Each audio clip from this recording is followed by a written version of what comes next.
Bom dia, boa tarde, boa noite, caros pais. Respondo pelo nome de Sérgio Seis dos Fernandes Moalia, professor de Ciências Naturais, sexta classe.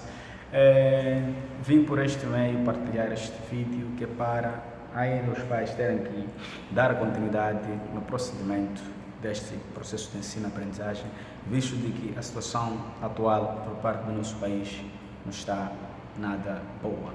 Quer dizer que estamos de quarentena, mas não podemos ficar parados, mas sim dar a continuidade para fazer com que este processo ainda dê o seu segmento. Falar da reprodução das plantas, eu mesmo que dizer a maneira em que estas plantas reproduzem-se, a maneira em que os seres vivos reproduzem-se.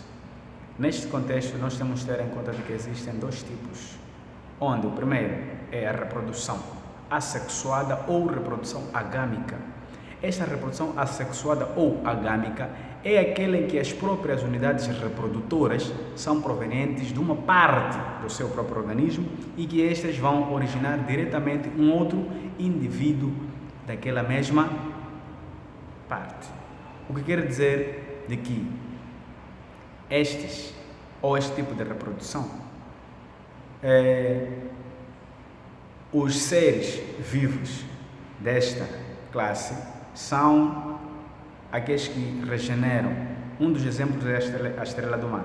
A estrela do mar, quando uma parte do seu corpo sair, ela vai simplesmente regenerar uma outra espécie, uma outra estrela do mar. Então, este é um exemplo da reprodução assexuada ou agâmica. Aqui não existe interação entre células masculinas ou femininas. Estas regeneram, desenvolvem-se por si só. Não há união entre gametas masculinos como femininos. Depois vamos encontrar a reprodução sexuada ou gâmica. Nesta existe sim a união entre gametas masculinos, assim como gametas femininos. Um dos exemplos são as plantas que produzem semente. Se nós formos falar do ser humano ou do ser vivo, não as plantas, mas dos animais racionais e irracionais, vamos dar exemplo das pessoas. Nós temos a reprodução sexuada ou gâmica porque existe união das células masculinas, assim como células reprodutoras femininas. Vamos buscar os animais, vamos buscar o cabrito, vamos buscar a galinha, vamos buscar o pato. Estes também têm uma reprodução sexuada ou reprodução gâmica.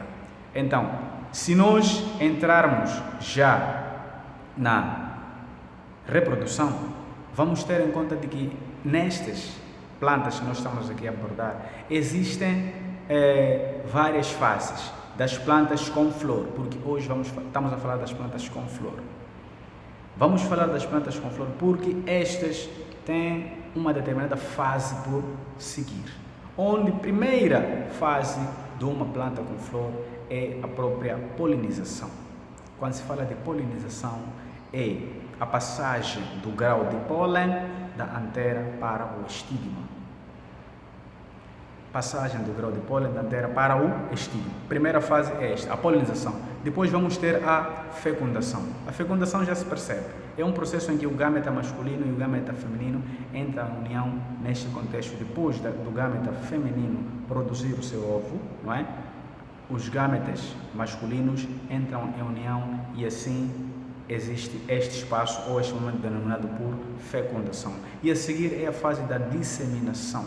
O processo da disseminação é o processo pelo qual a semente sai do seu local até as profundezas do subsolo.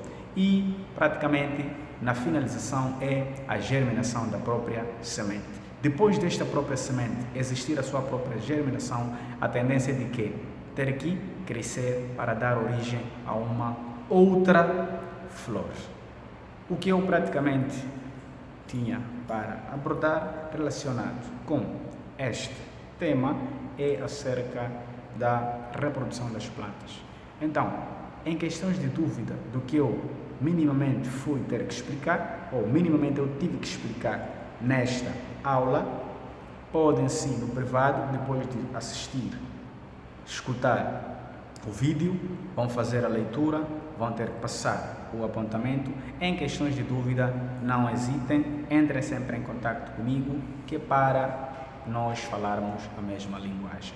Muito obrigado, pais, muito obrigado, alunos. Continuem estudando, porque nós também estamos aqui a fazer de tudo para fazer com que este processo não pare. O meu muito obrigado. Sérgio Seix.